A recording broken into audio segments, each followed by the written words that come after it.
Hi, Ted. So what are the challenges you have ever faced when interpreting? Okay, yeah. Hi, Tommy. Thanks for the question.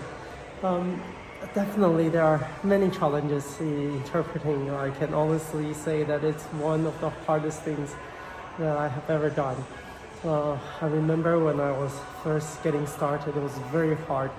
I found it extremely difficult to listen with my ears on one hand, and on the other hand have to speak out of my mouth, and as I talk, I also interfere with my hearing. So even hearing and speaking at the same time without interfering with myself was quite difficult. Although that there is a solution now that so when I do interpreting now, I always make sure to have a set of headphones listening to the original audio, and then when I speak, I would interfere with myself less. So this is something easy that can be technically solved. But of course, the ultimate challenge comes down to listening, processing the information, and speaking at the same time in a different language.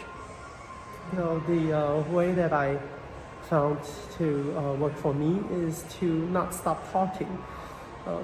When I hear in Chinese, either Chinese or English, I would try to utter the same concepts in the other language as quickly, as immediately as I can. That means I do not know what's coming in later in the sentence. So as I speak, I need to adjust the sentence structure, but it has the advantage of not having to keep a lot of stuff in memory, which is really difficult for me, and just quickly overwhelms the very little working memory that I have. So that for me, this little tip has helped a lot. Okay, so what are the fascinating parts of interpreting?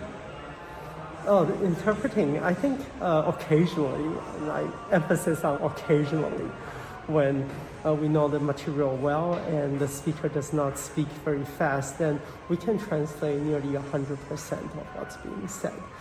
And in those circumstances, we feel like, I'm in the flow, I'm doing a good job. So those moments are quite satisfying, quite a lot of fun to work in interpreting in those rare circumstances.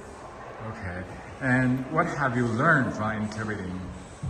Oh, this is quite an interesting question. I think as I get more practice with hearing and speaking at the same time, I think somehow we develop this neural pathway to make this task easier and easier. When I do interpreting now compared to when I was doing it 15, 20 years ago, I do find that I have an easier time. I think over time this pathway develops and it becomes a little easier over time. Okay, so what motivates you to be an interpreter? Oh, well, the people here at the interpreting group is great. I recommend anyone who's listening to this to come join this group. They're just a great bunch of people. So that part aside, through interpreting, we often come into contact with subject matter that we are not so familiar with, and when we do have the time to prepare beforehand and learn a bit about what the speaker is going to say, it is a chance to expand the horizon of our knowledge, and I appreciate that. Okay, and do you have any advice for anyone interested in interpreting? Okay, yeah.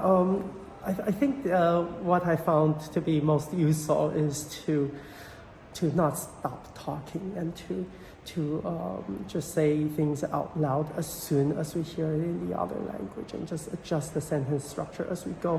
Do not try to form complete sentences before you speak.